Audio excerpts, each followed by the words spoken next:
Пациенттар запас ишектән эвакуацияланды. Иҫен юғалтҡан хеҙмәткәрҙәрҙең береһен күтәреп сығырға тура килде.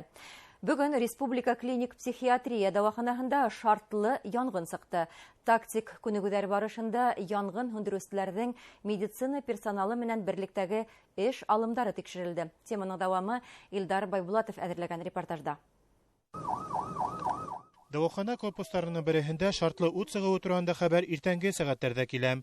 Яңғын һүндереүселәр килеп етмәҫ элек 20ләп кеше үҙ алы урамға сығып өлгөрәм.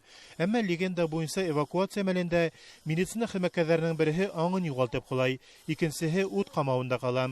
Тактик күнегеүҙә ҡатнашыусылар алдында ҡазаға тарыусыларҙы бина эсенән сығарып, ашығыс ярҙам бригаданы тапшырыу бурысы ҡуйылды. Конечно, кайсы вакытта вообще бер нәрсә дә күренмәй. Без бит маскалар, аппаратлар киеп, фонарь гына. И шуңа без тренировка ясыйбыз да инде, чтобы ориентировать итәргә. Постоянно мына бу помещениеларга, больницка чыгып, без постоянно занятия проводить итәбез. Чтобы безгә любой ситуацияда без на ощупь уже беләбез, кайда нәрсә находиться итә. Яңғын һүндереүселәрҙең тағы ла бер төркөмө ҡамауҙа ҡалған икенсе хеҙмәткәрҙе тәҙрә аша эвакуацияланы. Бының өсөн баҫҡыслы махсус техника йәлеп ителде. Шуныһы мөһим, ғәҙәти булмаған хәлдә һәр кем тыныслыҡ һаҡланы.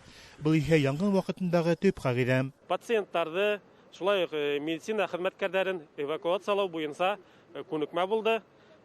Шартлы янғынды һүндереү өсөн 2 ГДЗС звеноһы эшләне.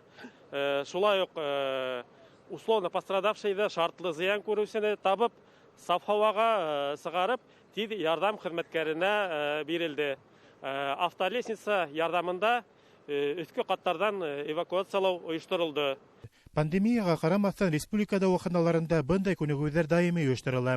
Сөнки медицина учреждениеларында ут сығыу осрағы өҫтәмә мәшәҡәт тыуҙырыуы ихтимал. Үҙ аллы хәрәкәт итә алмаған пациенттарҙың һәм сиреләрҙең булыуы эвакуацияны ярайһы уҡ ҡатмарлаштыра. Эпидемиологик хәл ҡатмарлы шарттарҙа ла. Яңғын хәүефһеҙлеге үтә маҡсатында беҙ ошондай яңғын тактик күнекмәләрҙе дауахана корпустарында даими үткәрергә тырышабыҙ. Беҙҙең дауаханала медицина персоналы һәм пациенттар тәүлек әйләнәһенә. Ғәҙәттән тыш хәл килеп сыҡҡан осраҡта, шул иҫәптән яңғын осрағанда, уларҙың яңғын һүндереүселәр менән берлектә эш алгоритмдарын, шулай уҡ башҡа авиациялар менән эште тикшереп йөрөү мөһим. Яңғын һүндереү учасы Базилевка ауылындағы дауахана биләмәһендә урынлашҡан. Корпустарҙа психик яҡтан ауырған кешеләр дауаланыуын иҫәпкә алғанда, ут менән көрәшеүселәрҙән айырыуса уяулыҡ талап ителә. Шуға бындай күнегеүҙәр хәлде аныҡ баһаларға өйрәнеү, тиҙ ҡарарҙар ҡабул итеү өсөн бик мөһим тип белгестәр. Бәхеткә күрә, әлегә тиклем дауаханала яңғын сығыу осраҡтары теркәлмәгән. Әммә ғәҙәттән тыш хәлдәргә әҙер булыу өсөн бындай тактик уҡыуҙарҙың әһәмиәте ҙур тип белгестәр. Илдар Байбулатов, Владимир Шевчук, Яңылыҡтар, Өфө.